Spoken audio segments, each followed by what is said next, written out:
Kinestigo po ni Senator Rodante Marcoleta, ito pong si Ombudsman Boying Rimulya. Ito'y kaugnay ng kanyang dagliang pagsuspende dito po sa Sergeant at Arms ng Senado na si Mau Aplasca. At ayon po kay Senator Marcoleta ay napaka-unfair.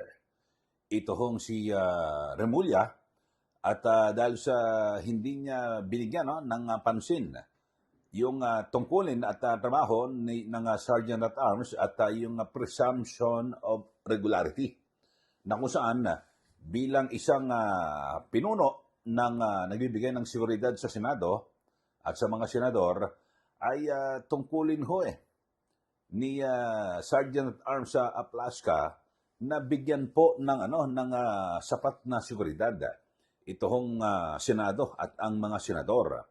Ayon po kay kay Senator Marcoleta ay maling-mali at napaka-unfair nitong si Ombudsman Rimulya. Dapat ang talagang una niya hong sinuspinde yung NBI, ito pong si NBI Director Melvin Matibag at iba pa hong mga NBI agents na talagang nagpilit po na pumasok diyan po sa Senado at ganyan din po yung nanakit sa isang miyembro po ng USAA o security guard.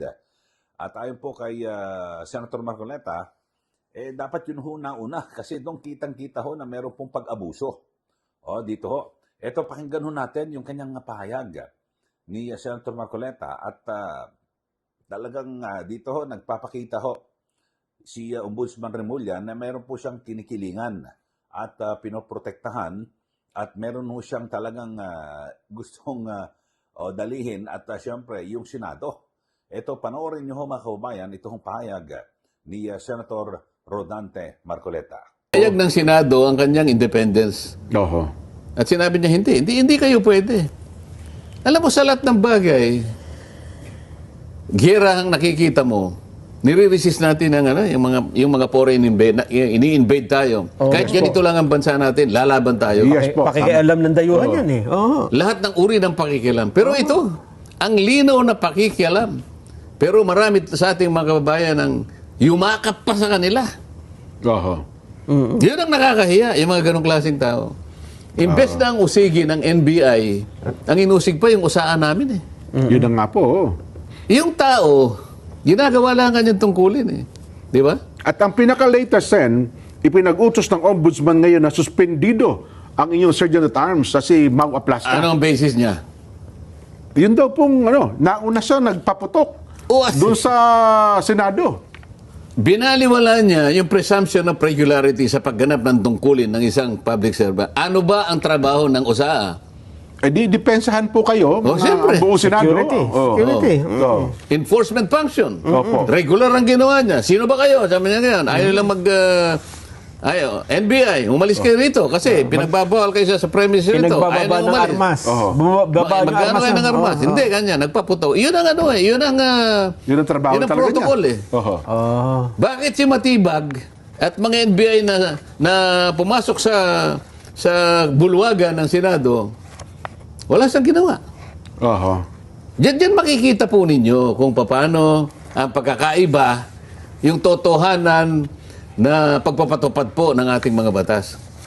Bakit si Trillanes pumasok doon, nagwawagayway, nagseserve ng warrant of arrest, hindi man lang pinahuli ng ombudsman? Oho. Pinailan ba? Wala po. So yun pala, so pwede bang questionin yun? Kasi parang, kailan ba ang implementasyon ng suspension? Kaya sinasabi ko sa inyo, questionin mo. Kaya ko sinasabi na. Oho, di ba?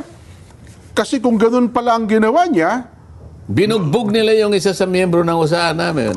Nakano na sa simento, sinipa pa eh. ayun, tsaka dinadala pa po sa Meron sasakyan. bang sinabi ang ombudsman para suspendin lahat yung gumawa ng ganun? Yun lang pinasok kami. Mali na yun eh. O ano sabi ni Matibag? Hindi naman po kami gagawa ng ganun. Ibig sabihin, yung paglusob sa amin, kung hindi po kami nakipag-coordinate sa leadership. Ibig sabihin, si SP Soto. Oho. Sinabi niya yun, ha? Sana wag niyang itanggi sapagkat narinig ng mga kasama ko. Pero ano ba sinabi niya? Hindi ko naman, nag-coordinate niya sa akin, pero hindi ko niya alam na magkakaroon ng paghuli kay Senador Bato. Hindi niya alam na dadating eh. Hindi daw niya kasi alam na darating si Hindi ko Senador alam na Bato. darating. Hindi mo alam na talagang pinakakabantay-bantay mo yung araw na yun sapagkat nararamdam mo na baka may mangyari nga. Kaya para makasiguro ka, sige, nandito lang kayo, magbantay kayo. Oho. Be vigilant. Siyempre, para makasiguro tayo. Oho. Kaya nga masakit ang loob eh. Oo, di ba? So, ibig sabihin, meron na rin silang hint na darating talaga si Bato sa araw na yun. Kasi nagdatingan yung NB, kung wala silang hint, edi wala silang Wala ganun. silang hint, pero kailangan nag-double sila. Effort. Hindi nila pwedeng, hindi sila pwedeng mag-lower na. We Opo. cannot take it for, we cannot take this lightly. Dito nakasalalay ang ating pamumuno Ang ating sa leadership, Senado. ang kanilang leadership. Oho. Baka kung tayo medyo lumog-luwag na ito, tumagilid tayo. Ayaw nila yon. Pero hindi totoo na mayroong Senate coup. Ito'y nangyayari sa buhay ng Senado. Yes. Anytime, any day, totoo it po could yan. happen. Oho. Ang minority, wala nang ginagawa. Lalo na kung alam nila na sila ay na tumatagilid sa paggawa ng mga batas. Siyempre na may pagka-disgusto na rin. Palagi nilang nilalayon, palagi nilang nilulunggati, sabi nga ni Yes Nelson. po. Oho. Ninanais talaga nila yan. Sana makuha natin para yung mga bills natin, tayo naman ang maunang makapagpa. Ma-overturn yung Pero leadership. sasabihin nung isa, a Senate coup, sabi niya. Oho. Like, a Senate coup, like a rebellion, Rebellion is a continuing crime. according to jurisprudence, is a continuing crime. Naku, delikado pa pala kayo dyan. Oho. Saan ka naman nakakita ng... Para bang merong isang jurisprudence na nagsabi na pinagkumpara yung Senate coup at saka yung... Unang-una, walang Senate coup. Yung pag-takeover ng leadership Ng leadership, opo. is a common occurrence. Nangyayari talaga yun. Totoo. At sila, alam din nila na talaga nangyayari talaga Alam yun. nila yun. At walang illegal doon. Walang illegal doon. Hindi rin yun- Bakit niya ikukumpara nga eh? Tanong mo sa kanya, asan ang jurisprudence na ikunumpara yung takeover ng leadership sa Rebellion. Isang rebellion. meron sinabi ang jurisprudence that rebellion is a continuing crime. Pero hindi niya kinumpara sa pagpapalit ng Senado. liderato sa Senado. Iba yung coup sa gobyerno. Doon lang magaling yung isang yun, sa kagaganon eh. Ganun ho ba? Nagpo-post ng ganun-ganun, hindi naman niya naintindihan ang pinopost niya. Kaya nga kung minsan makakapagsalita ka sa Pero, Sen, ito naman ang punto. Sinabi na ho ng Pangulong Bongbong, di ba, Nelson? Yun nga. Walang pag-aresto. Wala. Wala ding NBI. Walang NBI, walang gagawin paghuli kay Senador Bato. Hindi aarestuhin. O ganun pala, di dapat sana yung ombudsman, ang una niyang binanatan, yung mga NBI na nagpunta nung Lunes at saka sinubukan kaming pasukin, binarena pa yung isang pinto na namamagitan sa GSIS building at saka sa amin, doon sa second floor. Ba't nila ginawa yun? May mga baril pa. Paano nga? Bakit yung usa na talagang nagtatanggol lamang sa kapakanan ng kanyang mga Yun sa pagkakita yung trabaho talaga nila. trabaho niya yun? Nag-fire ng firing shot. You did not even assume the regularity of his function. Diyan mo makikita. Dapat pala masuspend Paano yung sumuntok dun sa... Ayun. Dapat. Siya wala pang complaint eh. Walang complaint eh. Samantalang isa, binugbog na nga yung isang membro ng usahan namin. Kaya pala sinisigaw niya, tinutupad ko lang yung trabaho ko. Umiiyak pa eh, di ba? Yung sabi nung usaa, nung binubugbog siya eh, duguan eh. May nagdemanda na siguro. Pero yung ombudsman may ginawa. Wala. Dapat, ang una niyang ginawa, sinuspindi niya si Melvin Matibag. Oo nga. Ba't pinayagan mo yan? Anong ginawa mo riyan? Di ba? Hindi po, ang naunang sinuspindi, yung tumarbaho na depensahan kayo. Tinidepensahan lang kami, pinuproteksyonan kami. Anong masama doon? Oo nga naman. May binaril ba siya? At saka mukhang hindi sumusunod, Sen. Kasi sabi ng Pangulo, huwag kayo dyan sa NBI, umalis kayo dyan. Andun uli eh. Huwag kayo sa Senado eh. Hindi, sabi naman ni Matibag, wala namang NBI doon eh. Ayun Sino nga. naman nagsasabi ng totoo sa dalawa? Wala doon sa NBI, sa So, Senado, nasa GSIS pala. Alin ba dito ang totoo? Ba't walang coordination? Maski sa babaeng tagapagsalita. Hindi naman kanya, siya nagpatunay, tsaka yung Matibag na walang NBI. Sabi naman ni Pangulong Bongbong, umalis kayo dyan. Nandun nga. Parang walang coordination eh. Yan yan po ang pahayag ni Senator Marcoleta at ang sabi niya, sa dami ho ng mga ginawang paglabag ho ng NBI, dapat sila ho ang una na sinuspinde. At sa katunayan, di ba, yung sabagay, nagkasala-salabat ho yung pahayag ni Director Matibag na sabi nila, wala na sila, nandun pa pala. Ang sabi nga ni Pangulong Marcos, kung nyo pong matatandaan sa aking vlog, ay alas 4 ng hapon, pinaalis na ho.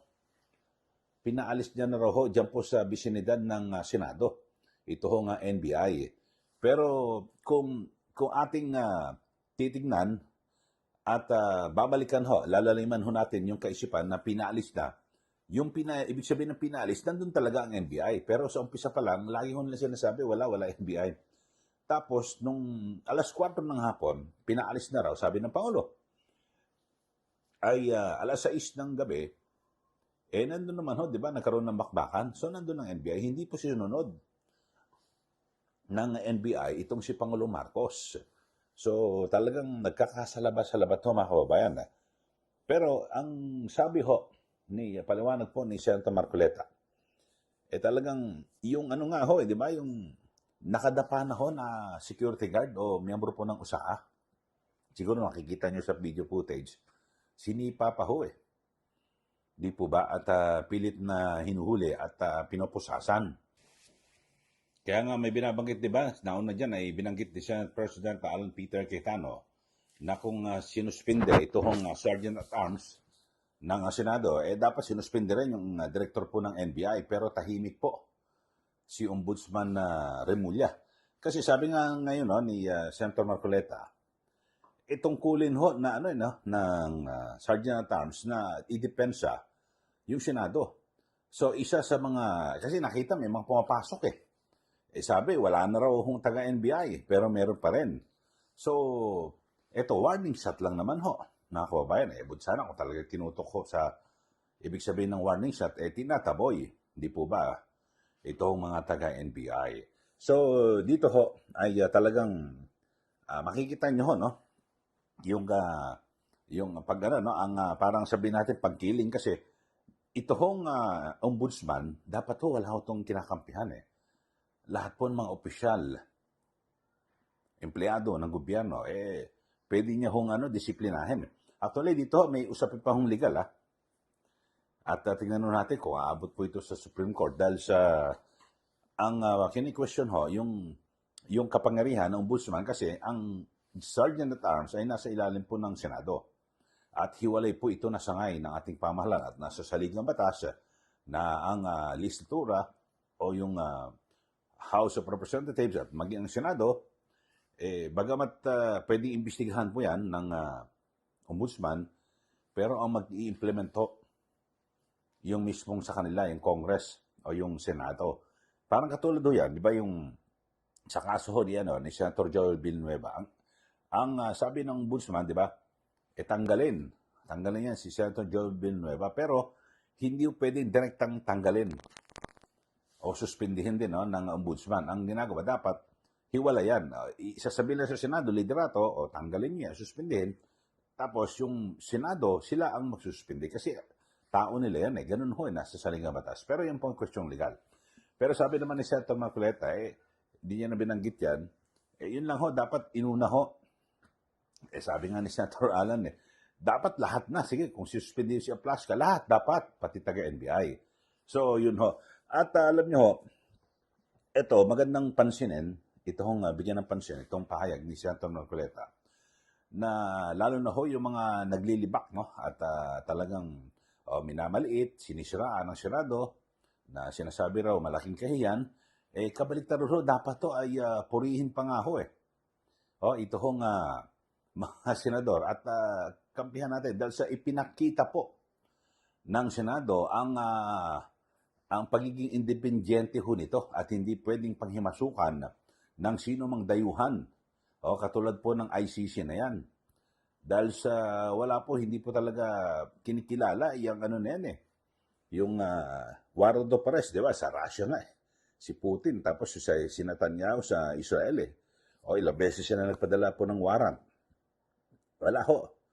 hindi sila pinapansin eh. Kaya lang dito sa Pilipinas, ang ginagawa ho ng ating gobyerno ay ginagawang sandata. Yung warrant na yan sa kalaban ng administrasyon. Yun po ang masaklap dito ho sa ating bansa.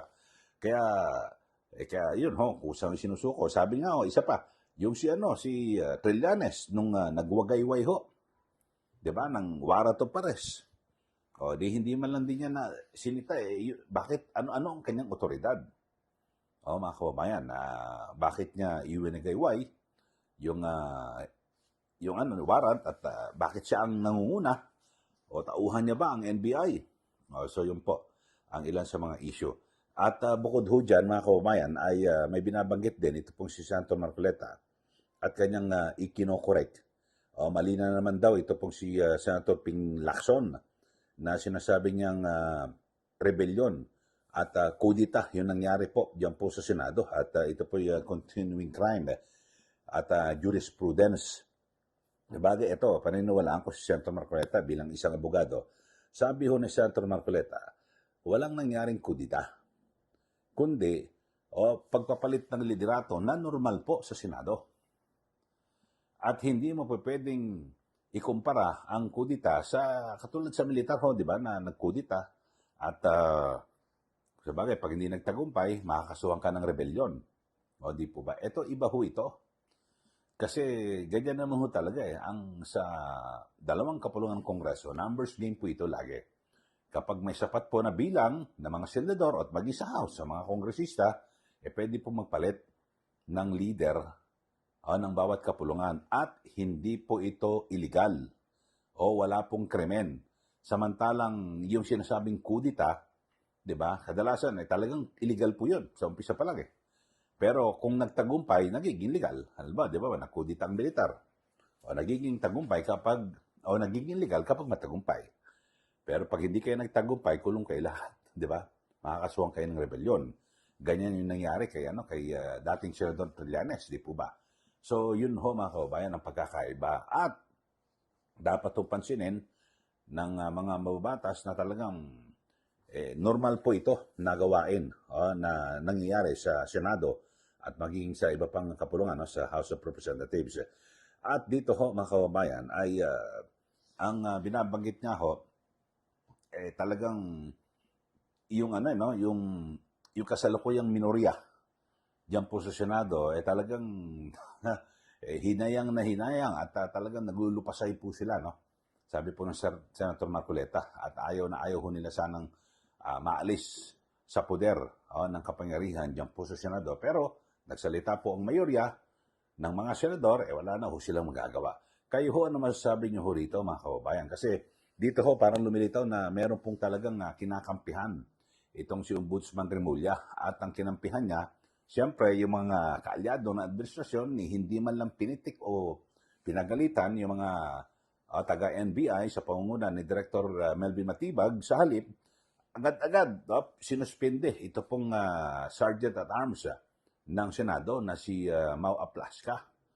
Yun, gumawa lang naman ng tungkulin kasi ano bang responsibilidad ng Sergeant at Arms?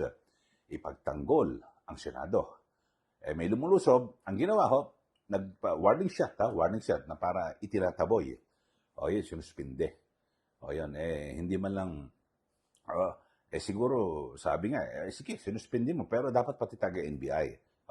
Kayo po, ano masasabi nyo rito sa naging aksyon ni Ombudsman Remulla dito po sa pangyayaring ito? At may kinakampihan ba siya?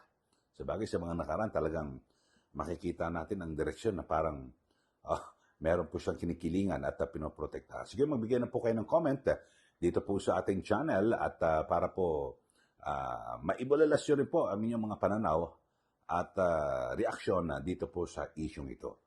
So, sa mga bago lang po sa ating channel, subscribe na po kayo at huwag nyo rin pong kalimutan na i-like at i-share. Ito ho ang ating channel at sundan nyo rin po yung aking Facebook account, Eli Saludar. So maraming salamat. Muli, ito po si Kay Eli. Magandang araw po sa ating lahat.